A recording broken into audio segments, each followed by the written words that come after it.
Bonsoir à tous, merci de nous rejoindre sur TV Sud pour votre journal local du Gard et de l'Hérault. Dans les titres de cette édition, nouvelle journée de mobilisation contre le projet de loi sur la sécurisation de l'emploi.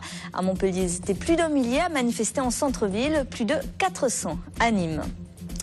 Quelle est la situation des immigrés vieillissants en France? Depuis 5 mois, une mission d'information parlementaire dresse un état des lieux. Elle a fait étape dans le Gard hier. Puis chaque jour, 2 personnes meurent d'un AVC en Languedoc-Roussillon. L'Agence régionale de santé initie une campagne de sensibilisation à l'accident vasculaire cérébral.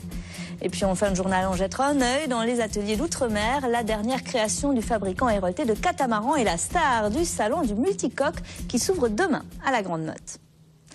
Et on commence avec cet incendie à l'hôtel de police de Montpellier cet après-midi. Le feu a pris dans les cellules du commissariat central. Un gardé à vue a mis le feu à des couvertures. 3 agents ont été incommodés par les fumées. Les pompiers ont rapidement maîtrisé le sinistre. Les manifestations contre l'accord national interprofessionnel à l'appel des syndicats Force ouvrière, CGT, Solidaire et FSU. Ils étaient près de 1200 à défiler cet après-midi à Montpellier, entre 4 et 600 à Nîmes où le cortège s'est rassemblé devant la permanence de la députée socialiste de la première circonscription du Gard, Françoise Dumas.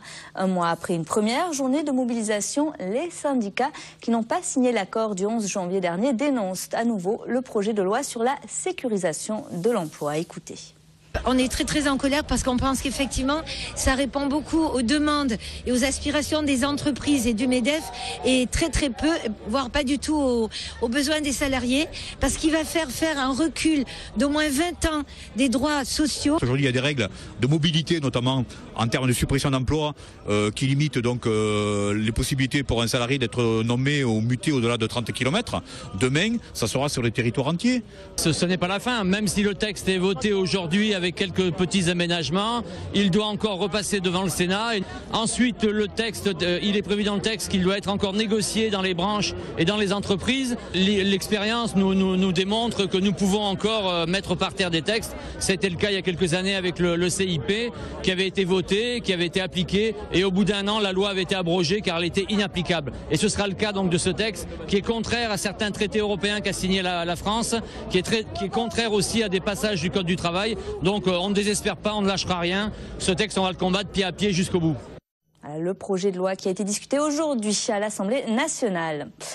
Le maintien de l'emploi, justement, au cœur des préoccupations, notamment dans le Gard. Ce matin, le tribunal de commerce de Nîmes se penchait sur le dossier de l'entreprise beaucairoise Montcigal.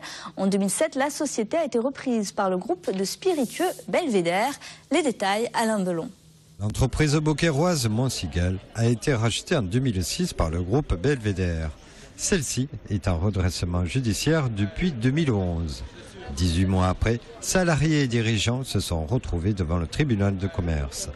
Des décisions devaient être prises sur le licenciement de 74 salariés sur les 230 existants. Mais cela a failli être autrement. Il semblerait qu'on n'est pas passé loin de la liquidation, donc ils vont mettre en place le plan de restructuration. Il y aura un mandataire qui va être... un commissaire qui va être désigné pour l'exécution de ce plan de restructuration. Donc voilà, c'est bien ce qu'on pensait, il y a bien 74 personnes qui risquent d'être supprimées à Montcigal. Voilà. C'est très près, c'est que c'était la fermeture du site annoncée, terminé. Voilà, la liquidation, c'était la fermeture de Montcigal. On a toujours défendu Montcigal, et ça fait des années qu'on le dit, et c'est bien lié à des problèmes de stratégie, et des dirigeants qui n'ont pas fait leur travail aussi, non. Et ça, il faut le dire quand même. Pour les syndicats, cette situation était prévisible, mais aussi pour le conseiller général du canton, Juan Martinez. C'est pas des patrons. Ces gens-là n'ont aucun scrupule, et on le voyait venir, a été dénoncé déjà par les salariés depuis 6-7 ans. L'entreprise Montcigal n'était pas en difficulté, elle avait de la trésorerie, elle avait des marchés, elle avait Pulco, elle avait des marchés à l'international. Ces gens ont dépecé l'entreprise.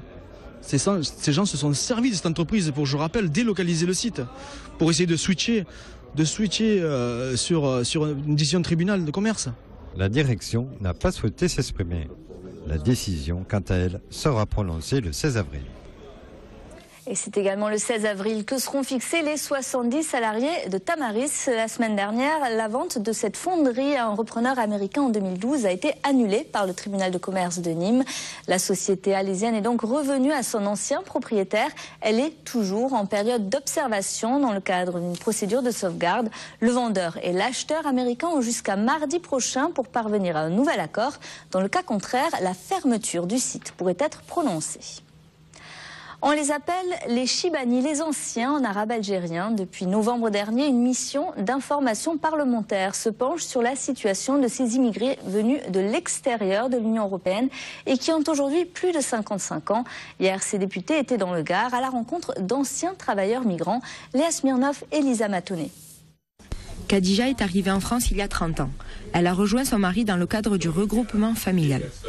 Aujourd'hui, immigrés et retraités, ils vivent avec pour seule ressource la retraite de son mari, ancien salarié agricole. Elle touche que les 646 €, ça ne suffit pas pour nous, mais comme je touche mon handicap, mais c'est un peu, on trouve beaucoup de difficultés. Qu'on a un enfant à charge, elle va avoir 18 ans, sans rien à faire. Et là, il est en train de demander son apprenti, mais il n'arrive pas à l'avoir. On a beaucoup de difficultés avec eux. Dans le cadre d'une mission d'information sur la situation des immigrés âgés, des députés dont le président de la mission sont venus dans le Gard rencontrer des immigrés retraités du régime agricole en s'assurant de leurs conditions d'intégration et d'accès aux droits sociaux. Et nous sommes venus donc dans le Gard parce qu'il y a une proportion importante d'immigrés âgés ici. Et vous avez quand même une spécificité, c'est que vous avez beaucoup d'immigrés âgés qui ont travaillé dans le monde agricole et que ces personnes-là ont également leurs problèmes qui sont différents des immigrés âgés qui ont travaillé dans le tissu industriel. Parallèlement aux auditions à l'Assemblée nationale, la mission sera prochainement en déplacement en Algérie et au Maroc pour enfin rendre en juin son verdict sur la situation des immigrés retraités en France. Qui pour habiller la ligne 5 du tramway de l'agglo de Montpellier. Après Christian Lacroix pour les lignes 3 et 4, ils sont 5 designers sur les rangs. Parmi eux, l'agence héroltaise Anagraphis qui travaille avec le Sétois Hervé Di Rosa. La future ligne de tramway devrait relier la Véruna-Clapier d'ici 2017. Écoutez. La ligne 5, les débuts des travaux, l'enquête publique donc intervient maintenant, de manière à ce que les débuts des travaux puissent être profilés avant la fin de l'année 2013, ce qui sera le cas. Et ensuite, c'est une opération qui fait 2013-2017, peut-être finalisée en 2018, mais globalement, la ligne 5 de tramway sera terminée en 2017-2018. Son financement représente 370 millions, dont l'État assure 35 ou 37 millions d'euros. Nous avons sollicité une subvention de 50 millions de la région, nous escomptons une subvention également du département de l'Hérault, et le reste, c'est l'agglomération de Montpellier dans le cadre de sa politique de développement économique et d'emprunt. Voilà la ligne 5 du tramway qui est donc à l'ordre du jour du prochain Conseil d'agglo de Montpellier cette semaine. Le marché pour l'habillage de cette nouvelle ligne pourrait être attribué dès cet automne. Toujours à Montpellier, Christian Duprat démissionne du conseil municipal. L'élu Europe Écologie Les Verts veut se consacrer à son mandat de conseiller général de l'Hérault. Il estime qu'il n'est pas possible de cumuler les deux mandats et de remplir pleinement ses fonctions. En juin dernier, Christian Duprat avait pris la suite de Nicole Moschetti-Stam, décédée l'an dernier. C'est Marie Massard qui devrait lui succéder. Et au front de gauche de l'Hérault, on se prépare activement à recevoir Jean-Luc Mélenchon. Le leader du parti sera en meeting à l'ancienne mairie de Montpellier jeudi soir. Il poursuit ainsi sa campagne de lutte contre l'austérité. Le front de gauche en ordre de marche pour les prochaines échéances électorales. Même si la tête de liste pour les municipales à Montpellier n'est pas encore désignée, le parti veut trancher avec les candidatures multiples des socialistes locaux. Écoutez. Cette guerre des chefs au PS est déplorable, ce qui prouve que les égos et leurs personnes passent avant l'intérêt politique général. Et donc nous sommes avec personne, peu nous importe. Nous n'avons même pas de chef, nous ne savons même pas qui sera notre tête de liste, je ne peux pas vous l'annoncer. Mais il y a une chose dont je suis sûr, c'est que notre projet, lui, s'élabore et que c'est celui-là qui sera porté, et il sera porté par quelqu'un issu d'en bas. AVC, agir vite, c'est important. C'est le slogan de la campagne de prévention initiée par l'Agence régionale de santé cette semaine. Chaque jour, les accidents vasculaires cérébraux touchent 18 personnes en Languedoc-Roussillon et le risque de mortalité est élevé. Les détails, Justine Pradel et Adeline Huard. Première cause de handicap chez l'adulte et troisième cause de mortalité, l'accident vasculaire cérébral est devenu un problème majeur de santé publique.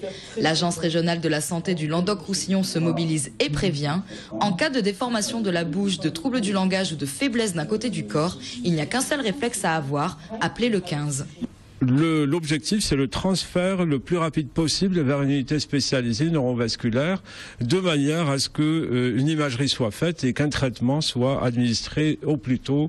Et on sait que chaque minute compte, comme je le précisais, et chaque minute qui passe fait que environ 2 millions de neurones sont détruits irrémédiablement. Sur le point de vue.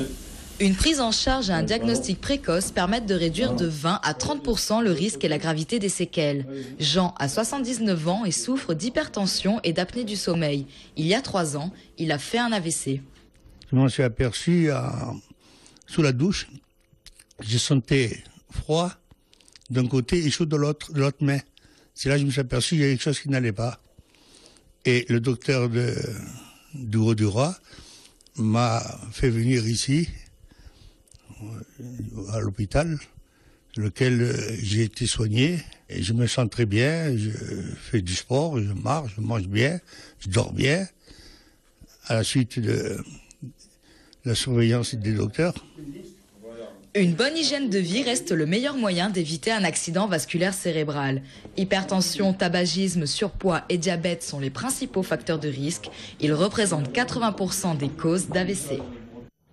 Et pour terminer ce journal, je vous propose ces images des ateliers Outre-mer, le fabricant Hérolté de catamarans à le vent en poupe. La dernière création de cette société de 60 salariés vient d'être élue meilleur voilier 2013 par les professionnels du nautisme. Outre-mer 5X mesure 18 mètres. C'est la star du Salon international du multicoque qui s'ouvre demain à la Grande Motte. Une soixantaine de bateaux et près de 20 000 visiteurs professionnels et amateurs sont attendus pour cette 4e édition qui se tient jusqu'à dimanche.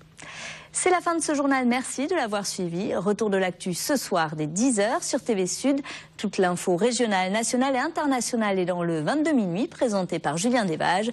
Quant à nous, on se retrouve demain dès 12h30 pour vos éditions locales. Passez une très belle soirée sur TV Sud.